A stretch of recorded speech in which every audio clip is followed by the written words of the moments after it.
So it had me wondering because I've been watching so much Kyrie, Luca, Tatum. Like I've been watching so much of these guys. It really had me wondering who is the best one-on-one player in the league right now.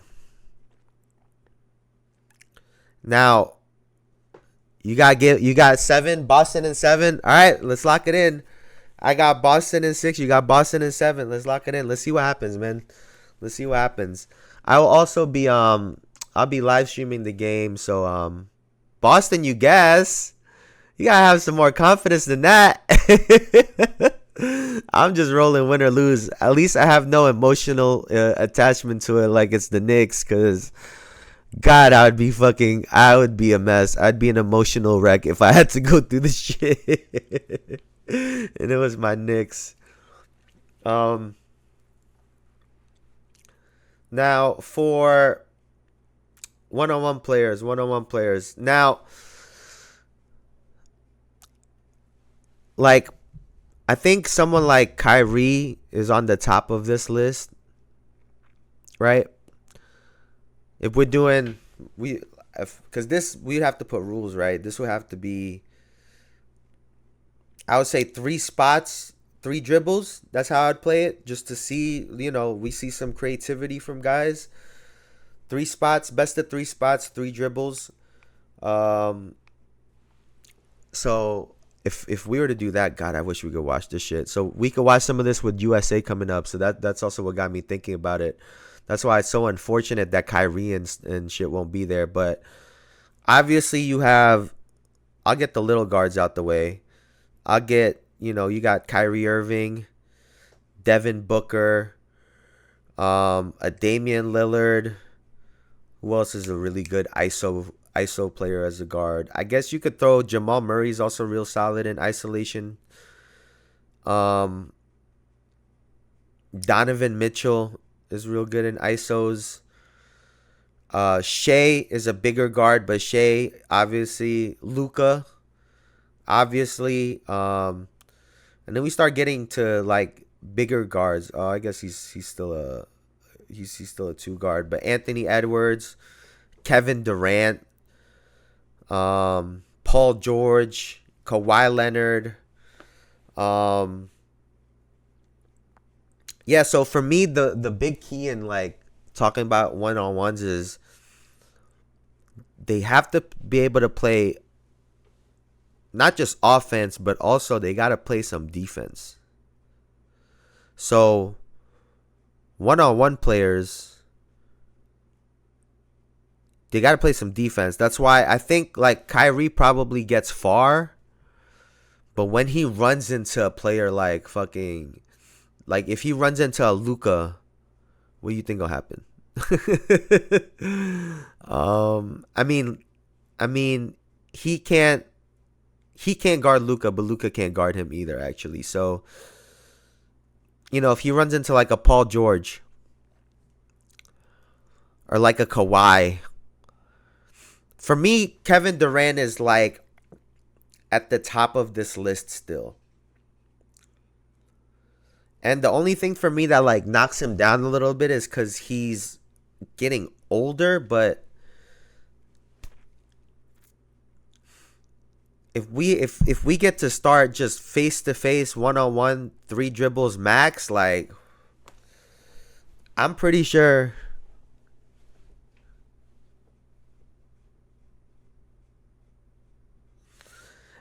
Yeah, but I argue this like when it comes to Bron Elijah, he's never been a one-on-one scorer player. Like he's just never been a one-on-one, like he's just never been a one-on-one player like that.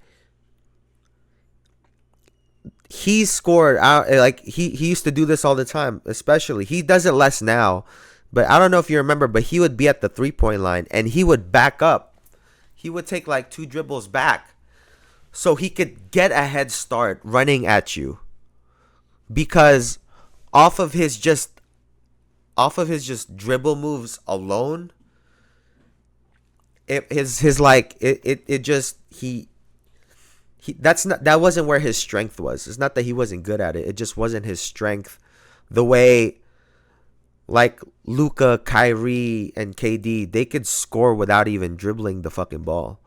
Like they could just triple threat, jab step you, like, you know, and I think that's why we've never, people have never really brought up Bron in conversations like this. He's obviously the highest scorer, the most points ever.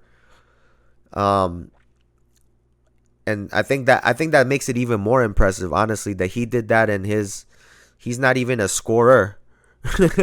He's not even a scorer. Like that's not what he. That I don't think that's his best attribute personally.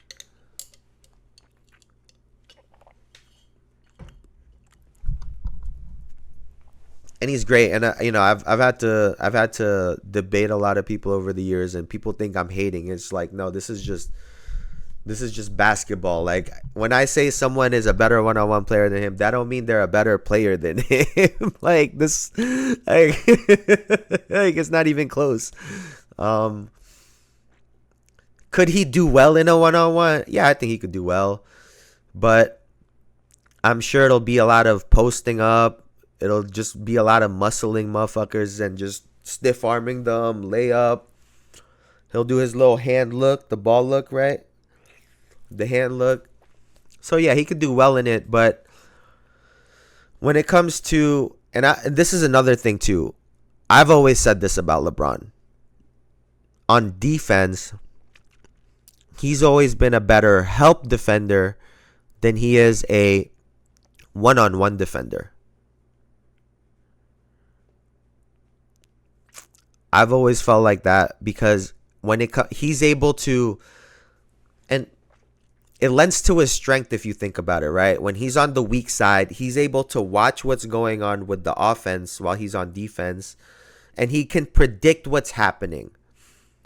So when a player is able to run to the rim, that's why he gets so many blocks on the weak side, because he already sees what's happening. He predicts it.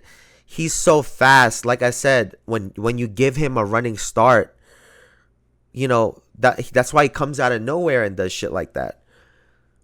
It lends to his strength. But when it comes to playing one-on-one, that's why Kobe, even though he's smaller than LeBron, has had some success on him. We've seen even Steph Curry, who isn't necessarily a great one-on-one player. He's a really good one-on-one player, but not necessarily a great one-on-one player, have success on Bron. Like it just,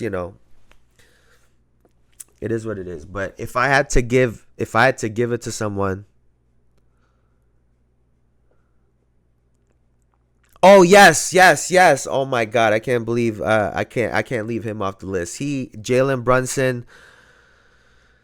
I think he would give the best battle to Kyrie, in my opinion, in terms of like the little guards. I think he would give Kyrie the most issues, because Kyrie would have to deal with his physicality on offense and on defense, right? And I think that's the problem with Brunson. When you look at like,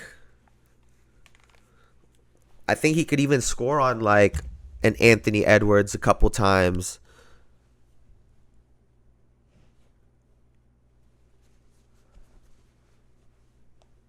Yeah, and even like for example, like I don't want to go back on this, but if people remember that when he switched to Derrick Rose in the Chicago Bulls series, I don't know if you remember that, against the Miami, when it was Miami against Chicago, and he switched to Derrick Rose, and the thing about Derrick Rose is he loads up, right? Like when he dribbles the ball, he loads up, and he's going to go right.